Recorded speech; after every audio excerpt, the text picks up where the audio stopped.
very excited to have Michelle Jackson, because, I mean, if for no other reason, from a purely indulgent perspective, Michelle's just fabulous to spend some time with, and I think you'll get a measure of that through this video. But Michelle, can you introduce people a little bit to, you know, your background and the business that you do, so that we've got some context for them? Right, okay then. So during COVID, I decided that I've done everything in my life. I've done, you know, I've had senior management, I've done sponsorship deals and things like that. But I just got to a point in my life that, you know what, I realised that it's not what I want to do anymore. And I've got a son at 20 and he'd started his own business.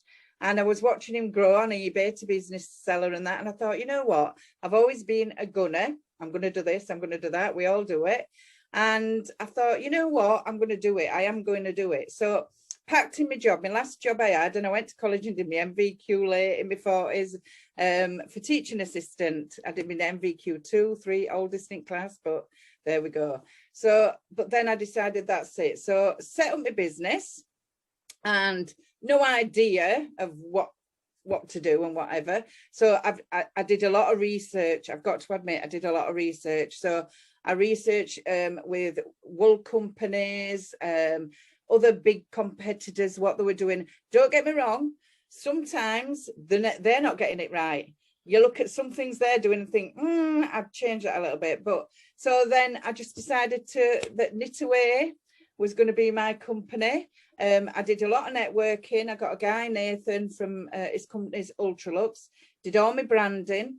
I knew I wanted a pink, so I did all my branding because I had no idea really that, you know, this is what it's all about. So he did all my branding for me, my logo. We even had a strap line, helping you to create amazing things. That was all part of the branding process, really.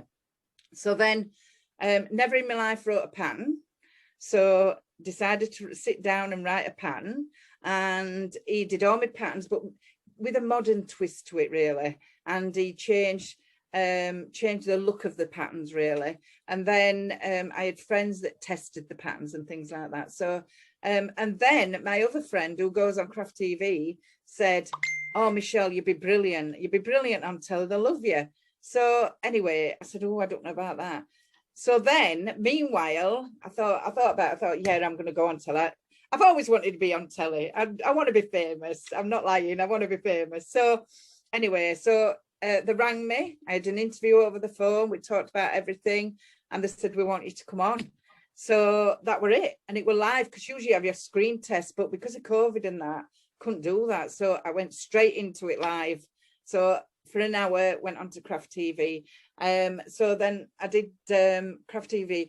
But when I was doing my business and everything, I've done dealings with China. I've had bags printed in China for me, project bags, and I've got my knitting needles with my name on from China. So I did a bit of that, because sometimes it is difficult to get by locally, because it's a lot more expensive. When you're a small business, you know, major factors is the costs and things. So yeah.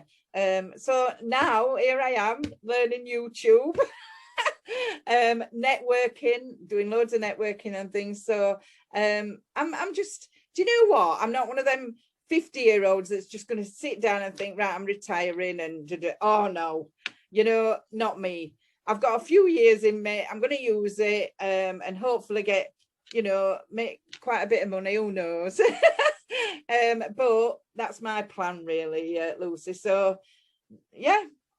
That's me. It's amazing. So take us to, I mean, I just want to kind of get into your head a little bit, because you've described, you know, you've worked in sponsorship, you've got these sort of safe, and I'm not going to say easy, but it takes a special kind of person who's going to say, I'm going to give up what's predictable and safe.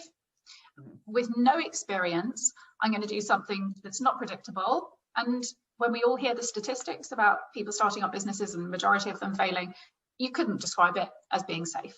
So what is it about you, inside you, that kind of made you think, I'm going to do that? What kind of attributes do you have? Do you know, I think my personality will get me out there, definitely. Networking with people, understanding what people want, I'm always looking at the market, my market area, always researching. And you know what? Sometimes, you know, you're not necessarily going to make loads of money, but you know what? You're going to be happy. As long as you make enough money that's going to pay your mortgage, if you need to pay your mortgage or whatever, and you're happy, I think it just develops through that anyway. The excitement of setting up your business and being a bit scared, don't get me wrong. But you know what? I weren't even nervous about it, Lucy. I think I were ready. I think I were ready to do it, and just decided, you know what? I'm going to give it me all, because that's the sort of person I am. If I'm going to do it, I will do it. And hopefully I'll do it well. So, you know, that people will be nervous about starting up their own business, and don't get me wrong, do not expect to earn loads of money initially. You will not. You'll have to put money into it, because that's the way it is. However, it will develop. But there are people that are scared of doing it. But I'd just say, you know what, especially being in your 50s, just do it. If you throw everything into it, you know what, you will succeed. It will happen. You've got to have that mindset, Lucy. You know, don't get me wrong, I'll get up and think, oh, you know, it's hard sometimes, because me I've got so many ideas anyway, but that's because I'm obviously enjoying what I'm doing. So I'm just thinking, you know what, and that's good that you've got all these ideas, because look at your market, think, there's a little niche there, I can get in that niche. And that's what you've got to think when you're doing your own business. And do you know what? That's what you will do, because it's what you want to do. You know, you're not working for somebody else that's saying, right, you've got to do this, do that. We've all done it. I've done it. I've been in jobs in my life that I've really, really not liked. I've not liked the people that I've been with and whatever. And you know what? You put up with it. You put up with it because you need that money and whatever. And I think later in life, to a certain degree, you can almost afford to say, right, okay, I'm going to do it, but I will make money because I'm determined to make money, you know. And there's always opportunities, Lucy, you know. I mean, you ring me, you know, and our contacts now, it's developed. And that, I think that's the thing. Just be very, very, what's the word? Selective. Don't get me wrong, if you want to try things, try it. That's what I've done. But I think when you're networking, try to look at the networking groups. And do you know what, Lucy? I'm just a Yorkshire girl. I'm not a professional business, whatever, guru or whatever. But what I am is, I am talking about my journey. And mine's a genuine journey. This is what I'm doing. This is what I'm enjoying. So, you know, and people like that. So I was invited on BNI. Well, oh my word, BNI is just a different kettle of fish. And I goes on for this, for Nathan, who's done all my brand, he says, Michelle, you've got to come on as a guest. And like the very, very professional people. And I just went into my spiel and everything. And you know what? I got emails from, oh, you've just been inspiring, whatever. If that's all I do, that's fine. Do you know what I mean? That's what it's about. And be with the people that are going to be positive, you know. Don't be around negative people, because as soon as you get that negativity in your head, it's so hard to get it out if you're not able to get it out. So I think really in my head, I'm just excited, loving what I'm doing, learning. I go on YouTube. If I can't do it, I learn. I go on YouTube and whatever. So I'm just enjoying it, Lucy, you know. And that one thing, I'm in my head that, you know, you read about these people, like, you know, somebody's on Instagram and they've had like 100,000 hits or whatever, but genuine hits. I know that I'll go on Look North at some point, right? And I know that people will get to know me then. So it's that one hit as well, because you will think, you know, and that's all it takes. So just keep at it, keep doing it, get people to get to know you and things like that. And that one thing will get you out even more. It could be, you could be massive overnight. You could be massive with certain things. And, you know, you picked up on a couple of things. So you talked about, you know, maybe as you get a bit older, because my next question is going to be about what is it that age brings to you that maybe you didn't have in your 20s, and you started to pick up on it. So, you know, maybe there's an element of, because you've just done all of these other things, so maybe boredom is a good driver, maybe a bit more financial security, or once you've kind of paid off the majority of a mortgage and you're relatively comfortable and you've got your family context and you know what you can kind of afford, if you like. Are there any other things about being slightly older that might advantage or make this journey, as you've described, slightly easier? You know what? I think it's life, isn't it? You know, social skills. As you're going through life, you have your ups, you have your downs. But you know what? As you get older, it's true, you get older and wiser. So you know what? You just think, and confidence. Loads of people have issues with confidence. As you get older, it tends to, the confidence comes through life, because you're learning. And you know, when you're younger, it's almost like, I mean, I've never really been like that, but it is, there are a lot of people out there with a lot of confidence issues and things. So I think as you get older and wiser, and you know what, the other thing is, you will go through life, there will be people that just don't like you, no matter what. Totally, you know what, you've got to get over that and think, you know what, that's their loss, I'm not bothered, I don't really like them anyway. So that's another thing. It is, because they could really affect you in what you're doing. If you get ground down with them, it's like, no, I don't want them. If they don't like me, they don't like me, and that's life. But that's how I've grown and learned that this is what it's all about. Do you know what I mean? So I think, you know, just be yourself. Don't worry about other people. If you're enjoying what you're doing, just throw yourself into it. That's all I can say. Throw yourself into it and just embrace all that new, you know, you're learning this, you're learning that. So, and don't let other people, because you will get in life, that's what happens. And most of it is because it's jealousy. Like, oh no, I won't be doing that. Oh no, I won't be doing that. Do you know what I mean? And they're there. Them people are there. But you've just got to realize, you know what? This is what I want to do. I don't care what they say. This is what I want to do. So I'm going to get on with it. I'm learning. You know, I left school, Lucy. I went to a sewing factory. But you know what? The day I left, I went and started on the Monday. And then I went into a sewing factory. And then I thought, right, well, this is not right. It's growing, you know, and as you get older, different stages of your life. And I realized that sewing factory weren't for me. Went to night school, did my English. You know, as you get older, you're learning every day anyway, aren't you? So, you know, but I'm here now. I'm excited. I don't feel in my 50s at all. And that's what it's about, you know. And I think that's what keeps me feeling younger. I wish I were younger. My body's a bit different, like, but my aches and pains. But you know what?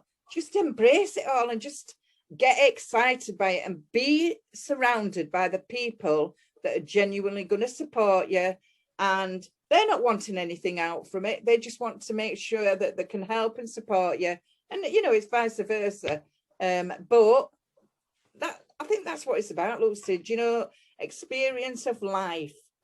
You know, and your confidence definitely grows through life. And, you know, from your 20s to your 50s, there's a massive, there's a lot of years there, isn't there? So I've learned a lot from, you know, like I say, we grew up in a council estate and whatever. And my mum she were a grafter, don't get me wrong, but my mum were never, you know, a career person. And my sister, she went off to be accountant, and my mum got elocution lessons. But you know what?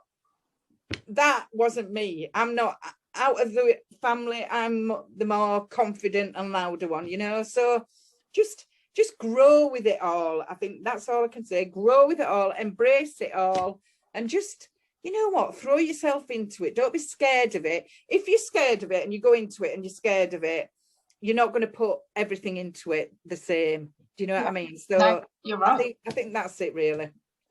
One of the things that I think stops people putting everything into it is, as you say, it's partly the fear. And I think for some people that fear is genuine, right? You know, they need to have a bit of a stable income. They need to have some security. And I totally get that. What would your advice be? I know this is not entirely, you know, your remit in your area, but there are a lot of people who do work full-time for various employers and they're bored. They've been doing a job for 20 years. What would you say to their employers? So someone's sort of thinking, maybe I could just do 1 or 2 days a week, a month, or something like that to experiment, dip my toes in the water. What would your advice be to the employers?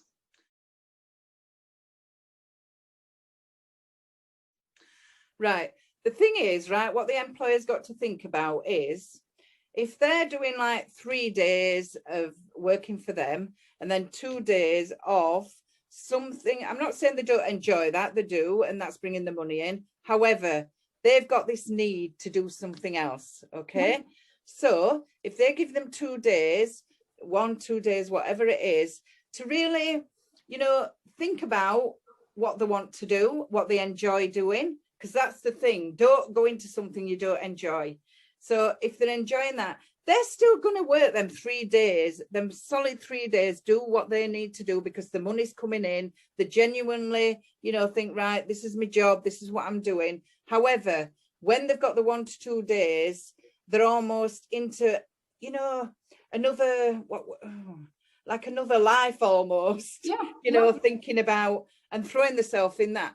They've got the best of both worlds. So they've got the 3 days is bringing the money in, the 2 days, they are not only, learning a new skill or whatever they want to do, or even if they've got a skill and they just want to sort of develop that skill, they're happy because, they've got everything they want to do. And then they can spend time researching and deciding, what, is that really what I want to do?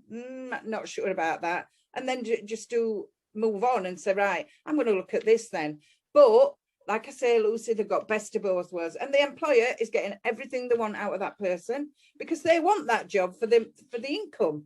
Exactly. They want it. Yeah. But then in their heads, so they're not going to move on. They're not going to move on because they've got best of both worlds. So they will stay with that company for them 3 days. And then the 2 days, like I say, do what they want to do in, like a different lead and maybe in time do their own business. That's fine, Yeah. But the employer's getting, and the employer's being fair as well. It's all about, the mental health side of things, because some people, it's just too much. They go to work for 5 days and it's constant. But then really, if they've got 1 or 2 days, they can do something that's totally different, that they're going to enjoy. It puts them in a different world. They just go into this world because they're really enjoying doing that. But then they go back to work on Monday. It's fine. So you've got best of both worlds. So you know what? The employer's not losing out, really, are they? Because, they've got the 3 days. Well, because presumably they're not paying them for 5, right? So they're paying them slightly less. Why wouldn't you? You want to keep them people anyway. So for the 3, why not keep them instead of them moving on? Yeah. And, you're right. Because, the data seems to show that, people over 50 at the moment do move on from companies more prematurely than they should do. And it's probably because it's a bit of this all or nothing approach. Yeah. What would you, again, there are people in their 20s, 30s, whatever, not particularly happy in their jobs. You get people in their 50s, right? And some of them are like you, want to start their own business, but some of them are also thinking, maybe I want to do just something different, but I don't want to start my own business, right? Not many people have this desire to, be as sparky and setting up their own thing, because it is a big risk. What would you say to employers about the value that people over 50 could bring? Because I think we see lots of apprenticeships and graduate schemes and things like that, but we don't see many schemes to recruit, people in their 50s. And I think, well, I'm slightly biased. I think that's a bit of a waste, because I think people over 50 have got a huge amount of value to add. So what would your message be to employers about the benefits that people over 50 can bring an organisation? You know what? Half the time through my life, Lucy, and I've gone for jobs, sometimes I've not had the experience, but they've met me and I've got that job. And they have taught me how to do particular things, okay? So I think, like, again, going back to that older and wiser, when you get somebody that's older, they've actually got the life skills. Life skills. I'm not that academic. I can't say I am. However, you say to me, right, Michelle, this is what you do. I'm a very visual learner. This is what you do. And you know what, Lucy? I'll throw myself into it. And then maybe I might even come to them and say, well, have you actually thought about that? Do you know what I mean? Because they'll have these, the graduates and everything. And yeah, that's fine. However, you have got them people in your 50s that, have got the skills through life, because, you know, you can go to college and study and do whatever, right? But that's not your life skill. Your life skill is going through life, learning about different parts of life and people, and you're learning all the time anyway. But that's what I'm saying. In your 50s, you've got somebody there. Now, if they're moving jobs in their 50s, they genuinely want that job, right? They want to work for you. So they need to embrace that and say, right, you know what? Maybe she's not got that skill. However, I'm sure she can develop. You know, just because she's in 50s don't mean that's it, she's had it. It's not about that, is it? Do you know what I mean? It's like they should embrace that and think, you know, almost change the mindset and think, you know what? I mean, it's like me, right? I am quite bubbling, whatever. And I went for an interview in my 50s and I were moving jobs or whatever. I go in and I do want that job, but I will sell myself, you know, what I've got. And like I say, I'm not academic. However, I've got the personality, willing to learn. And I think that's what they've got to look at. You've got a young one there and you've got an older one there. This older one has definitely got the life skills, maybe not even academically, that person has. But look at the two personalities as well and think, you know what? I think we can do a lot with Michelle. We're going to work with Michelle. I'm going to have Michelle and we can do a lot with her. So I think it's changing the mindset of the employees and giving them the interview, get them to interview stage, because that'll be the hardest part. On paper, different. However, in fact, it's almost should be like you can send a video now. I don't know if you can do that, but you know, like when you're applying for a job, it almost should be. I think there are lots of people who are doing that now. There are. Are they? Oh, yeah. Pre-recorded, all send them off. And actually, the benefit of that is, if anyone wants to question the decision, well, got a recording of it. And if, you know, somebody else, it means that maybe the decision doesn't have to be made by just one person, right? A second person can also view the video and give their thought on it. So it is quite, and, I mean, let's be honest, it also saves a lot of people's time getting on trains, going into offices and things like that. And massive. I mean, future work, I mean, look at you, YouTube, Zoom calls, it's TV. It's not as if communicating to people via a kind of a virtual medium is that unusual anymore. So definitely not. So what's your we had a bit of a laugh earlier about some of the advice, so kind of coming back to you and setting up your business, what would be some of the pitfalls, if you like, that you would advise people to avoid? Right, definitely what we were talking about is don't get roped in with, and I've done it, don't get me wrong, because you know what, I've never had my own business, but I knew that I was going to do 110%. So I knew I need to research. I've done loads of research. I watch people, listen to people, I've networked. So networking, be selective. I've gone on things, I've spent hours and hours and come away and really nothing from it, you know. And that's a lot of wasted time that you could have used in your business for development of some, like with my knitting kits and things, design. And the other thing is, research is key, absolutely key. But don't get roped in, like I did initially, in Instagram. So what they do is they do these loops and things. So you follow my loop, I'll follow you, you follow me. And then what happens 2 days later, they unfollow you. And, you know, you get these people saying, I can get you 100,000 followers within so many days. You're like, oh, really? Let me have a look. So, and you go on a 5-day course. It's free, but obviously after the 5 days, they're going to sell to you. So you go on for the 5 days, they set you these challenges, but you become overwhelmed, Lucy. You become overwhelmed and think, you know what am I really getting from this? This is not right. And can you really get 100,000 followers in a few days? No, you can't. Not unless something's happened overnight, but no, you can't. And then, you know, it's even Facebook does it. They do it on Facebook as well. So I think be very, very careful not to get roped into use. Like with me, it's like knowing what's out there as well. There are things out there that can support you.